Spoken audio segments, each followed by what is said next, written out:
नवंबर दिसंबर 2018 हम एक्चुअली करने क्या वाले हैं कि पैटर्न चेंज हो चुका है ना। सो अब पैटर्न के हिसाब से क्या आएंगे, एमसीक्यू क्वेश्चंस, ऑलराइट। तो उसमें हमें कुछ टर्म्स का पता होना चाहिए। तो वो कैसे है, जैसे आप पहला ही क्वेश्चन देखो, find Fourier sine and cosine transformation of this. तो इस बार हमें कुछ रफ में खुद करना पड़ेगा, है ना। और फाइनल आंसर जो होगा वहाँ तक पहुँचना होगा, दैट इज़ दिस। ये 4 ऑप्शन होंगे और अकॉर्डिंगली हमें काम करना होगा, ठीक है। तो बेसिकली मेरा आकाश दिखाने का, समझाने का ये पर्पस है कि so that we get familiarised with this terms या कॉन्सेप्ट्स, ठीक है। कि हमें पता होना चाहिए यार फोरियर साइन कोसाइन में होता क्या है, या आगे जो भी हम क्वेश्चन पढ़ेंगे। फिलहाल हम क्वेश्चन 1 को ही ज़्यादा अटेम्प्ट करेंगे, रीज़न क्योंकि देखो क्वेश्चन नंबर 2, 3 एंड 4 जो होते हैं वो मैक्सिमम पार्ट जो होता है वो मतलब हर यूनिट का होता है और बड़े बड़े क्वेश्चन होते हैं। जर्नली इतना तो पक्का है कि क्वेश्चन की जो करने की लेंथ होगी वो छोटी होगी, है ना। तो उस हिसाब से हमें चलना है, ठीक है। तो मान लो कि चलो शुरू करते हैं पहले, ठीक है। पहले find Fourier sine and cosine transformation of x e raise to power minus a by x, ठीक है। हमारे पास ये दे रखा है, इट्स ऑफ 5 मार्क्स। तो इसके बारे में देख लेते हैं एक बार। देखो ऐसे एफ एस लगाते हैं और एफ एक्स अंदर रख देते हैं, जो भी फंक्शन होता है हमारा, ठीक है। और उसकी यूनिट कहाँ से कहाँ तक जाती है, देखो साइन की बात हो रही है ना अभी फिलहाल, फोरियर साइन ट्रांसफॉर्मेशन, तो उसमें जीरो से इन्फिनिट जाता है f x sine x S x d x, ठीक है। और अगर कुछ भी पूछना हो या किसी स्टेप में दिक्कत हो रही हो तो you can ask in live stream या फिर कमेंट में पूछ लेना, कोई बात नहीं, ठीक है। तो जीरो से इन्फिनिटी है और x e raise to power minus a x तो हमारे पास क्वेश्चन में दे रखा है ना, ये रहा। तो sine s x d x रहने देंगे। अब यहाँ पे क्या हुआ, इसको हम ऐसे लिख सकते हैं, है ना। कॉम्प्लेक्स ट्रांसफॉर्मेशन में तरीका होता है ये। कॉस में जैसे देखो कॉस की बात होगी तो यहाँ प्लस आ जाता है ना। तो ये सारे फॉर्मूले तो बेसिक्स हैं, ठीक है। कोई बात नहीं, नहीं पता है तो याद कर लिया, ठीक है। क्योंकि जब पता चले तभी याद कर लो, तभी समझ लो, है ना। तो ऐसे लिख सकते हैं हम साइन को। रीज़न आपको पता ही है, कॉम्प्लेक्स को जब हम खोल के देखेंगे तो हमारे पास वैल्यूज़ कट जाएंगी और साइन की टर्म रह जाएगी, नीचे 2 और आई कट जाएगा, ठीक है। तो सिर्फ साइन ऐसे ही बच पाएगा, तो ऐसे लिख सकते हैं। नेक्स्ट 1/2i को हमने बाहर ले लिया। नाउ 0 टू इन्फिनिटी, यहाँ पे हमने इसको ऐसे रहने दिया, ठीक है। आई एस एक्स था ना, तो माइनस ए लगा दिया और एक्स कॉमन ले लिया, ठीक है। इसमें कोई दिक्कत नहीं, धीरे धीरे करके सॉल्व करना है, ठीक है। और यहाँ पे हमने हर एक इंडिविजुअल को इंटीग्रेट कर दिया फ्रॉम जीरो टू इन्फिनिट, ठीक है। और क्या होता है कि हम पढ़ते तो है नहीं इनिशियली, है ना, और कॉपी में लिखते नहीं हैं, तो ऐसे स्टेप्स में भी दिक्कतें आती हैं। ऐसे स्टेप्स में भी सोचो जिसमें ये काम करना हो। तो 1/2i x e raise to power ये है ना, तो हम इसी को नीचे ले आएंगे नेगेटिव साइन के साथ। ध्यान देना, नेगेटिव साइन हमने बाहर इसलिए लिया क्योंकि ए को हम पॉजिटिव चाहते हैं, है ना। तो यहाँ पे हमारे पास ये ऐसा आ गया, 0 टू इन्फिनिट था, तो e raise to power something x, तो समथिंग नीचे आ जाता है ना। नेगेटिव साइन को अंदर डाल दो तो ऊपर वाली एक्सप्रेशन बन जाएगी। हमने किसी पर्पस के लिए इसको ऐसे रखा है, तो वही देखते हैं। तो subtraction of e raise to power minus i s plus a x, है ना। तो यहाँ पे हमने ए माइनस आई एस का होल स्क्वायर कर दिया डी एक्स के साथ। तो हमारे पास इतनी इक्वेशन बन गई है। रीज़न क्या है इसका, ये एक्स की वजह से, है ना। क्या होता है, एक्स जब हमारे पास दो वेरिएबल होते हैं तो उन दोनों को ही एक साथ करना होता है। तो पहली बार में क्या होगा, एक्स की टर्म रह जाएगी, इसके साथ करेंगे, और दूसरी बार में एक्स की टर्म गायब हो जाएगी, है ना। तो अल्टीमेटली सॉल्यूशन ऐसे होगा, थोड़ा डायरेक्ट करा है। मतलब ये देखो पूरा, मतलब अभी सिर्फ एक पार्ट कर रहा है इसका, दूसरा पार्ट यहाँ पे है ना। यहाँ पे भी मतलब एक बार इन्होंने इसके साथ एक्स लिया, इसके साथ नहीं लिया है। मतलब पहले पार्ट की बात हो रही है ये पूरा, है ना। तो एक्स रहने दिया, अंदर वाले का करा। अब एक्स को 1 कर दिया यहाँ पे, और इसका करा। सिमिलरली यहाँ पे x रहने दिया, इसको ऐसे कैसे कर दिया, सब्ट्रैक्शन करा, e raise to power minus x को नीचे स्क्वायर कर दिया क्योंकि x को यहाँ पे 1 कर दिया है ना। कहते नहीं वो differentiation integration of first, integration और डिफरेंशिएशन ऑफ फर्स्ट और इंटीग्रेशन ऑफ सेकंड, वैसे करके फिर बस वैल्यूज पुट करनी है और आंसर ले आना है। ठीक है, सब्ट्रैक्शन मतलब ये एक एलसीएम एलसीएम लेके हमारे पास कोई ऐसा आंसर आ जाएगा। ठीक है, तो देखो कुछ क्या हो सकता है, जैसे x e raise to power minus a x है। तो पेपर में देखो कभी कोई क्वेश्चन आए ना और आंसर क्या है 2as by S square plus A square का होल स्क्वायर, तो वैल्यूज पुट करके देख लेना। ठीक है, फिलहाल तो अभी कंफर्म नहीं है मेरे को, मगर जैसे अगर हम इसकी वैल्यू 1 2 करके कुछ ऐसे ले लेंगे और फिर आंसर्स को मैच करेंगे तो इससे कुछ रिलेशन हो जाएगा उसका, तो आप ऐसे करके जज कर सकते हो। फिलहाल ये तरीका बेटर है ना। तो जीरो से इन्फिनिटी नेक्स्ट पार्ट है, इसमें कॉस एस एक्स है डी एक्स। यहाँ पे क्या करेंगे हम, ये पुट कर देंगे। ठीक है, e raise to power i s x plus e raise to power minus i s x by 2 d x. ठीक है, तो हाफ तो हमने रहने दिया बाहर।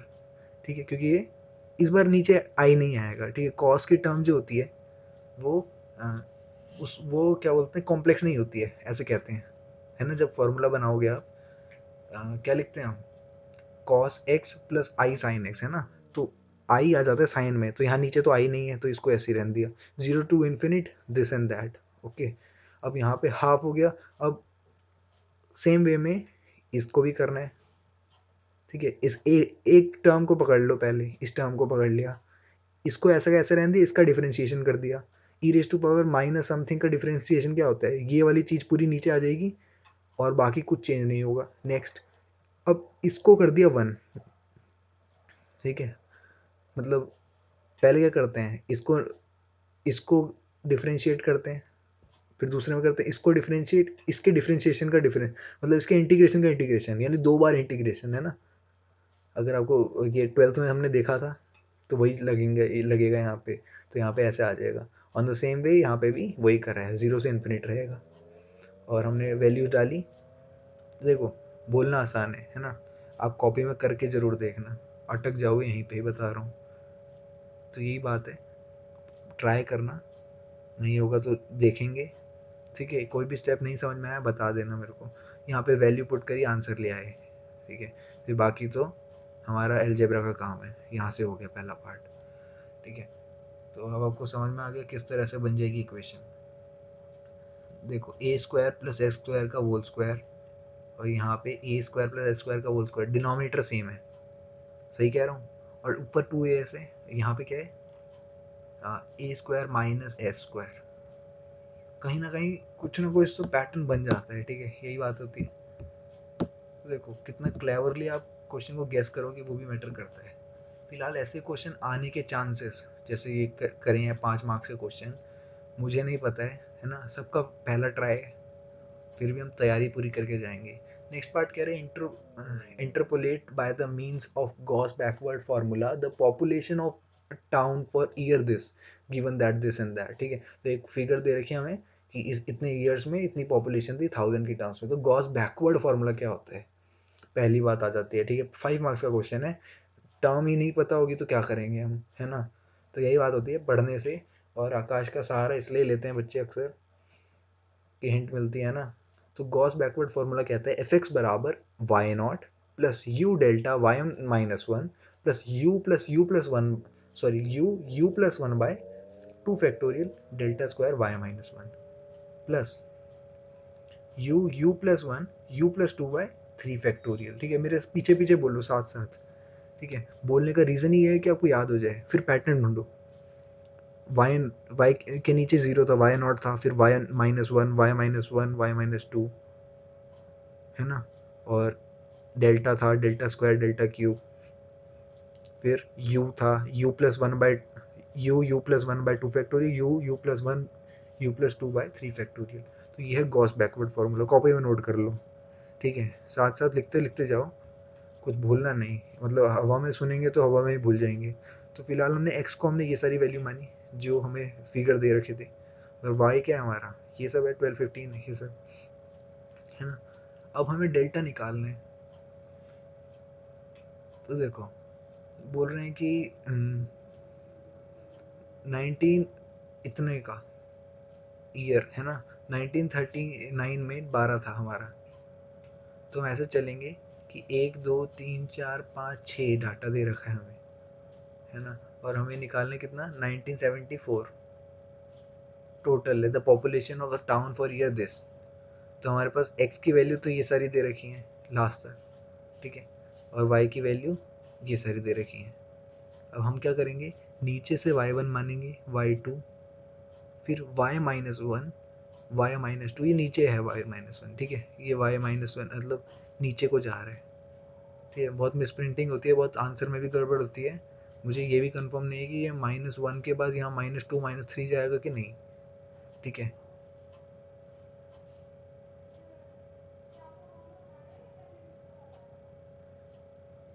तो ये है हमारे y की वैल्यू। अब डेल्टा निकाल देंगे, डेल्टा यानी डिफ्रेंशिएशन, है ना। तो क्या होगा, नीचे से देखते हैं एक बार, ये 52 का हो जाएगा हमारा 13 की टेबल में 52 कब आता है। फिलहाल तो हम ऊपर वाले को देख रहे हैं, वाई नॉट को, y1 की बात ही नहीं हो रही है यहाँ पे, ठीक है, वाई नॉट को देख रहे हैं। तो 13 3 जा 39 होता है ना। सिमिलरली 12 आ जाए, मतलब 12 तो ये हमें दे ही रखा है ऊपर से y-1, और यहाँ पे 7 is equals to delta y-2, 5 is equals to delta y-3, है ना। कुछ कुछ पैटर्न समझ में आ रहा है कि 3 4 होता है, 5 3 15 होता है ना। तो यहाँ पे ऐसे करके डेल्टा की वैल्यू निकालेंगे। या तो इन्होंने ऐसे करा होगा कि 39 था, है ना, इतने का। फिलहाल अभी वाई डेल्टा स्क्वायर को देखते हैं।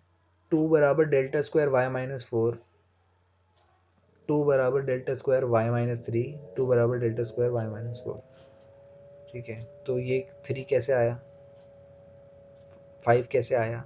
तो देखो 15 लिखा है ना यहाँ, और यहाँ 12 लिखा है। 12 में से 15 के बीच में कितना डिफरेंस है, 3 का, है ना। 15 और 20 में कितना डिफरेंस है, 5 का। 27 और 20 में कितने का डिफरेंस है, 7 का, है ना। इन द सेम वे इन दोनों के बीच में 12 का, इन दोनों के बीच में 13 का, ठीक है। कम होती जाती हैं वैल्यूज, ध्यान देना। अभी यहाँ 1 2 3 4 5 है ना, अब इन दोनों के बीच में डिफरेंस 5 और 3 में डिफरेंस कितना है, 2 का। 5 और 7 में 2 का, इन दोनों में 5 का, इन दोनों में 1 का, ठीक है। वैल्यूज धीरे धीरे कम, और लास्ट तक डेल्टा 5 की टेबल बन जाएगी। फॉर्मूला लिख दो, टेबल बना दो, एटलीस्ट इतना, है ना। फिलहाल पेपर में कुछ भी आ सकता है। डेल्टा 5 की वैल्यू पूछ लेंगे, हमारा क्या आंसर होना चाहिए, -10। तो ये पूरा टेबल बनना चाहिए दिमाग में, दिमाग में तो क्या कॉपी में ही बनेगा, है ना। तो ना हो एच की वैल्यू है हमारे पास 10, ठीक है। एच की वैल्यू है 10,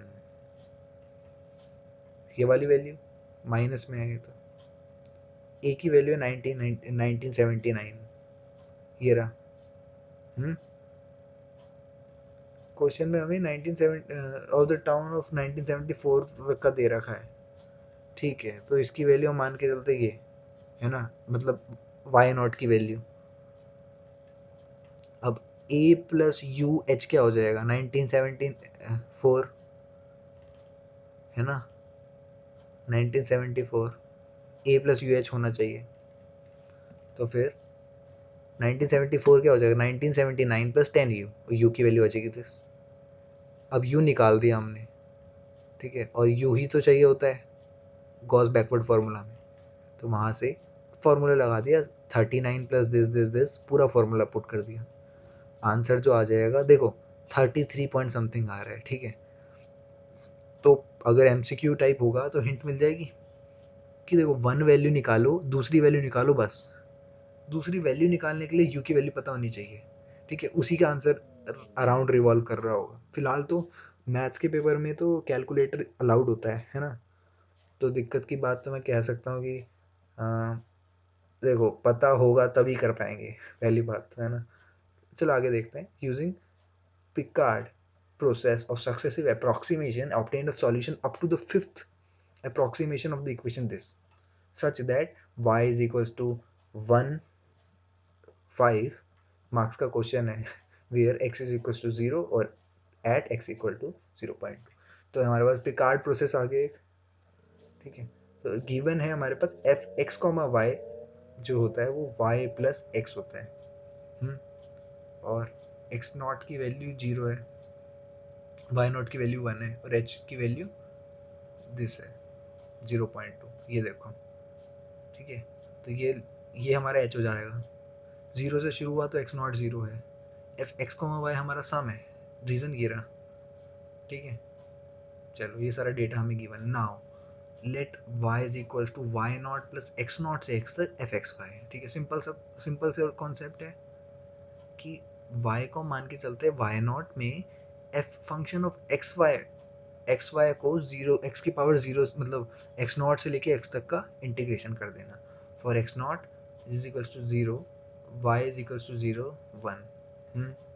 पहले हमने इसको एक को 0 माना, एक को 1 मान लिया, सच दैट y1 है और x, तो y1 हमारा हो जाएगा 1 प्लस, इसको देखो 1 प्लस 0 से x plus y not d x, ठीक है। सब कुछ हमने यही पुट करा है, x प्लस वाई नॉट कहाँ से आ गया, यहाँ से आ गया, देखो x प्लस वाई ना, अब x तो हमारे पास x ही है, y क्या है हमारा वाई नॉट है, ठीक है, और 0 से x तक है क्योंकि x नॉट की वैल्यू क्या 0 है।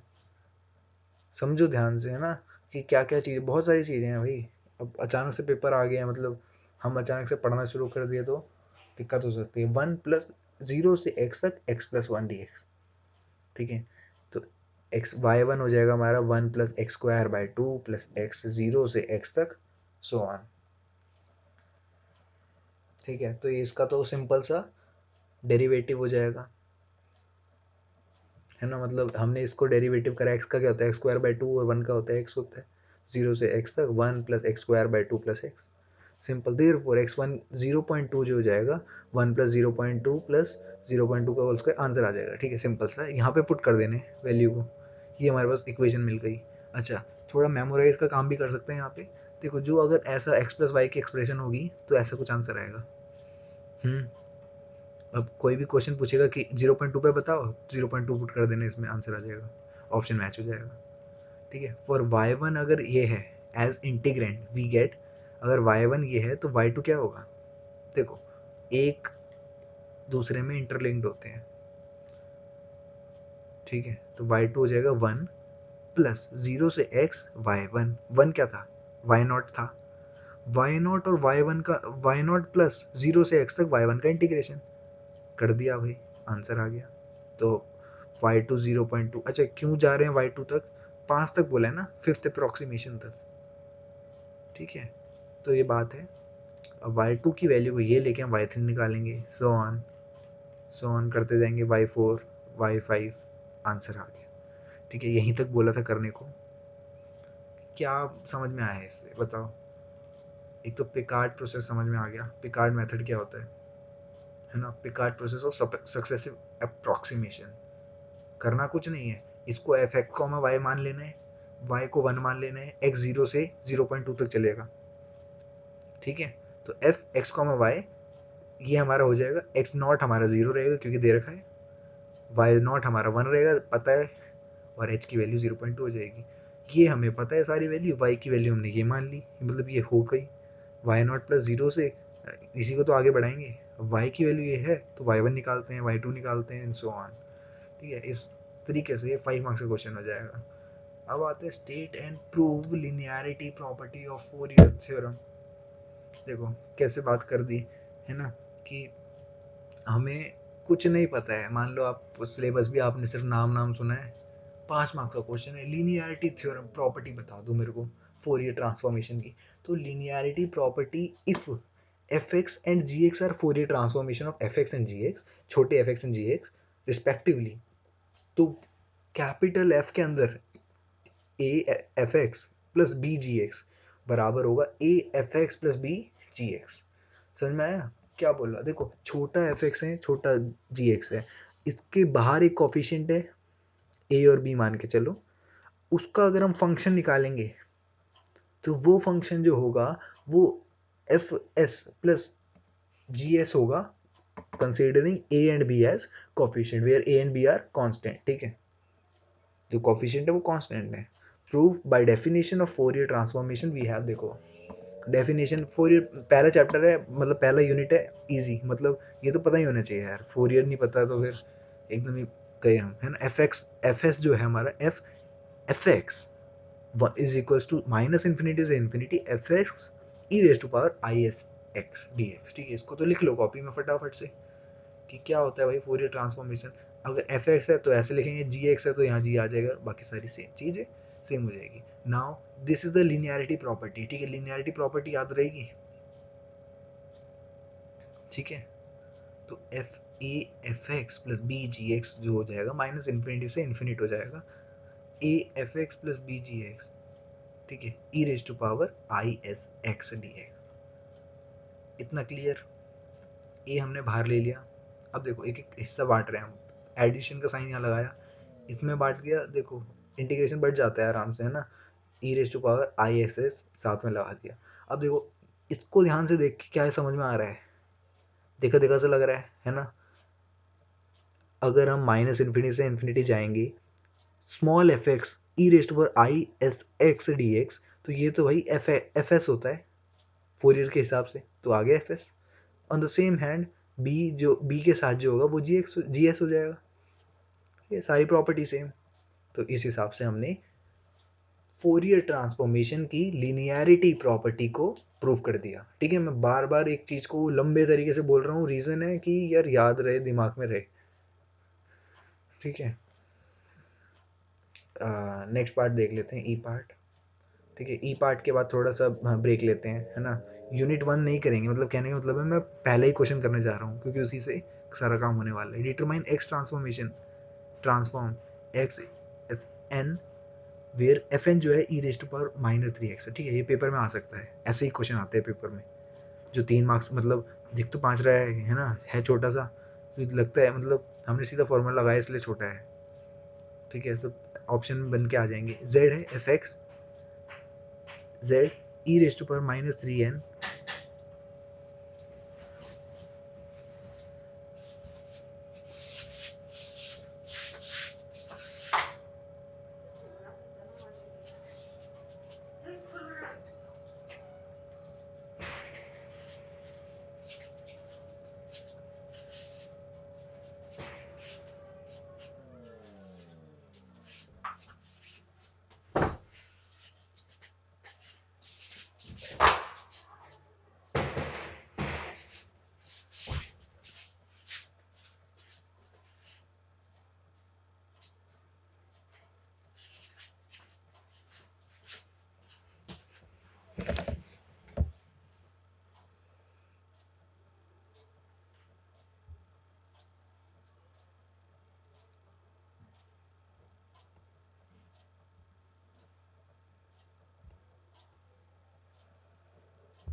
तो हमारा जेड एफ एक्स जो हो जाएगा वो z e raise to power minus three n हो जाएगा, ठीक है, क्योंकि क्वेश्चन में दे रखा है।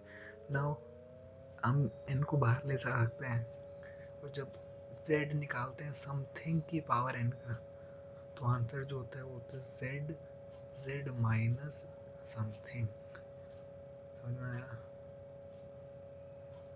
ठीक है। इस फॉर्मूले को याद रखना, जेड निकालते हैं समथिंग की पावर एन का, तो जेड जेड माइनस समथिंग हो जाता है, तो आ गया आंसर, ठीक है। चलो फिलहाल के लिए इतना ही रखते हैं, फिर हम अगली स्ट्रीम में किसी और चीज़ के बारे में बात कर रहे होंगे, किसी और यूनिट के, मतलब यूनिट क्वेश्चन 1 की बात कर रहे होंगे। फिलहाल ये सारे थे क्वेश्चन, ये 2018 का था, हम बाकी बाद में देखेंगे। तब तक के लिए बाय।